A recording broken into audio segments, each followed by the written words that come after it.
ए दिल ड्रामे की अगली किस्त में आप देखेंगे कि मोहित की हिम्मत देखकर हैरत हो रही है। जिस तरह वो मलीहा के घर आ गया, यहाँ तक कि घर के अंदर आकर वो मलीहा के ससुराल वालों से बात करने की कोशिश करता है। जब मलीहा खौफ से कांपते हुए इसे रोकने की कोशिश कर रही है और वो इसकी एक बात भी नहीं सुनना चाहता।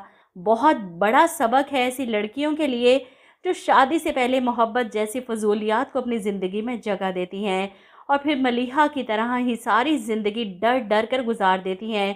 क्योंकि अब मोहित जैसे लड़के मोहब्बत तो करना जानते हैं, लेकिन जब शादी का वक्त आता है और अपनी फैमिली को मनाने का, तो पीछे हट जाते हैं। मोहित ने भी तो कुछ ऐसा ही किया, जानता था कि इसकी माँ और बहनें कभी भी राज़ी नहीं होंगी, फिर भी मलीहा के पीछे पड़ा रहा। और जब मलीहा की शादी हो गई तो अब अपनी माँ को आंखें दिखा रहा है, नाराज़गियाँ दिखा रहा है और वहीं मलीहा के पीछे है कि इसे तो मैं हासिल करके ही रहूँगा। मलीहा ने डर कर इसे अपना नंबर तो दे दिया, लेकिन अब वो बार बार इसे फ़ोन कर रहा है और यही बात रोहाम को भी खटक रही है कि मलीहा को कौन फूल और चॉकलेट्स भेज रहा है, कौन इसे बार बार फ़ोन कर रहा है। मलीहा इतनी बेवकूफ़ है कि इसका नंबर भी ब्लॉक नहीं करती, बस बेल्स होती जाएंगी और ये सुन सुनकर डरती रहेगी। अगर नंबर देकर इसे भगाना ही था तो कोई गलत नंबर लिख देती ताकि वो फ़ोन करता रहता और दूसरी तरफ मलीहा ना होती और जाकर उसे साफ लफ्ज़ों में बता देती कि तुम जो चाहते हो वो कभी हो ही नहीं सकता, क्योंकि मैं रोहाम से मोहब्बत करती हूँ, उसके बच्चे की माँ बनने वाली हूँ। और शायद तभी मोहित का दिमाग ठिकाने पर आए, वरना ऐसे मर्द तो जब तक औरत को बर्बाद नहीं करते सुकून से नहीं बैठते। मोहित को जब पता चलेगा कि मलीहा ने इसे छोड़कर रोहाम को अपना लिया है, दिल से इसे सब कुछ मान लिया है, तो वो मलीहा को हासिल करने की बजाय अब इसे बर्बाद करने की कोशिश करेगा कि मेरे साथ ऐसा किया, मुझे बर्बाद किया, तो मैं तुम्हें भी कभी खुश रहने नहीं दूंगा। इधर रोहाम सब समझ रहा है, मलीहा के मुंह से सुनना चाहता है कि वो इसे बताए सब, लेकिन मलीहा अभी भी खौफजदा है। मोहित के बारे में वो रोहाम को कुछ नहीं बताती। बड़े प्यार से वो इसका हाथ पकड़े कहता है कि तुमने कुछ खाया पिया क्यों नहीं? अम्मी बता रही हैं कि दोपहर से कमरे में हो, मेरा नहीं तो हमारे इस आने वाले बच्चे का ख्याल कर लेती, जो हमारे रिश्ते को मज़ीद मजबूत करने वाला है। मलीहा तो मुसलसल मोहित के बारे में सोच रही थी किस तरह इससे अपनी जान छुड़वाए। ऐसे में मोहित का मैसेज आ जाता है कि मैं तुम्हारा इंतज़ार कर रहा हूँ उसी कॉफ़ी शॉप में जहाँ पर हम मिला करते थे। मलीहा को समझ नहीं आ रही वो कैसे झूठ बोलकर इस घर से बाहर निकले, कैसे मोहित से जाकर मिले और इसे मना करे। अगर इसे किसी ने देख लिया तो वो क्या कहेगी। इधर मोहित की नाराज़गी जो इसकी माँ से ख़त्म नहीं हो रही थी और इसकी बर्थडे सेलिब्रेट करने के लिए इसके घर में फंक्शन रखा जाता है, सरप्राइज़। मोहित ऑफिस से वापस आता है, घर वाले इसे मिलकर विश करते हैं, केक काटा जाता है, इसे खिलाया जाता है। मोहित की माँ इससे माफ़ी मांगती है कि जब से तुम नाराज़ हुए हो एक पल भी चैन की नींद नहीं सो सकी, पल पल जीती हूँ, पल पल मरती हूँ, अब ये नाराज़गी ख़त्म कर दो।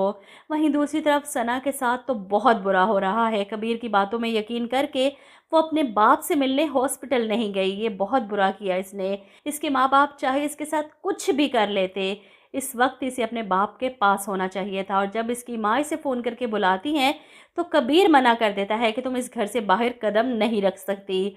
और तब जाकर सना को एहसास होता है कि सब कबीर की साजिश है इसे रोकने की। वो फ़ौरन कमरे में जाती है, अपना बैग पकड़ती है और गुस्से में पाँव पटकती घर से निकल जाती है। कबीर को यकीन नहीं आता कि सना ने इसकी बात नहीं मानी। अब सना तो हॉस्पिटल पहुंच चुकी है अपने बाप के पास इनसे पूछने कि आखिर मेरा कसूर क्या है, किस बात की सज़ा मिल रही है मुझे। इस पर इसके वालिद रोते हुए कहते हैं तो जो कुछ किया बेटा तेरा घर बचाने के लिए किया। अब सना इन्हें क्या बताए कि वो किस घर को बचाने की बात कर रहे हैं जो रेत की दीवार की तरह रोज़ाना की बुनियाद पर गिरता है। सना अपने बाबा जाने से मिलकर वापस आती है तो घर पर कबीर गुस्से से भरा बैठा है। इसे कहता है मैंने कहा था ना इस घर से बाहर कदम मत निकालना, माफ़ी देने का काहिल नहीं हूँ मैं। वो इसका गुस्सा इतना ज़्यादा है कि सना को बुरी तरह से पीट के रख देता है। ऐसे में घर के मुलाजिम ये सब सुन रहे थे, बेचारे परेशान होकर हाकिम साहब को फ़ोन कर देते हैं कि आकर अपनी बेटी को बचा लें। हाकिम साहब को यकीन नहीं आता कि कबीर ने इनकी बेटी पर हाथ उठाया। वो अपनी आंखों से देखने के लिए फ़ौरन अपनी बीवी के साथ कबीर के घर आते हैं। ऐसे में कबीर जो मार पीट करके जा चुका था अपना गुस्सा निकाल कर, और सना वहीं ज़ख्मी हालत पर ज़मीन पर पड़ी थी जब इसके माँ बाप दरवाज़ा खोलकर अंदर आते हैं और अपनी बेटी को इस हाल में देखकर तड़प जाते हैं। हाकिम साहब तो चीख चीख कर कबीर को आवाज़ें देते हैं, जिस पर इसके घर का मुलाजिम हाकिम साहब के सामने हाथ जोड़कर कहता है कि भी को यहाँ से ले जाएं, यहाँ इनका बहुत बुरा हाल होता है। आप नहीं जानते साहब इनके साथ क्या क्या होता है। इन्हें घर से निकाल दिया जाता है, सारी सारी रात बाहर बैठी रहती हैं, मारे खाती हैं, इन्हें पीटा जाता है, बहुत बुरा हाल करते हैं इनका। मैं आपके आगे हाथ जोड़ता हूँ जी को यहाँ से ले जाएं। मुलाजिम की बातें सुनकर हाकिम साहब को यकीन नहीं आता कि कबीर इनकी बेटी के साथ ये सब कर रहा था। लेकिन बेटी के ज़ख्म देखकर वो तड़प रहे हैं। इसे लेकर हॉस्पिटल पहुंचते हैं और फिर इसके सामने हाथ जोड़ेंगे, रोएंगे कि मैंने तुम्हारे साथ बहुत बुरा किया। सना तुमने मुझे पहले क्यों नहीं बताया कबीर तुम्हारे साथ ये सब करता है। इस पर सना कहती है मैंने बताने की कोशिश की थी बाबा जाने, लेकिन आपने मेरी बात से ज़्यादा कबीर की बात पर यकीन किया, इसीलिए मैं सब चुपचाप सहती रही। क्योंकि जिन लड़कियों के मैके इनके साथ नहीं होते ना, वो लड़कियां ऐसे ही मारे खाती हैं। अब हाकिम साहब की सारी अकड़ मिट्टी में मिल चुकी है। जिस वक्त इन्होंने रोहाम को रिजेक्ट किया था, अब अफसोस हो रहा होगा कि इन्होंने कितना गलत किया अपनी बेटी के साथ। वो अब कबीर से इसको खुला दिलवाएंगे, बल्कि कोशिश करेंगे कि अपनी बेटी को इसकी खुशियां वापस दिलवा सकें।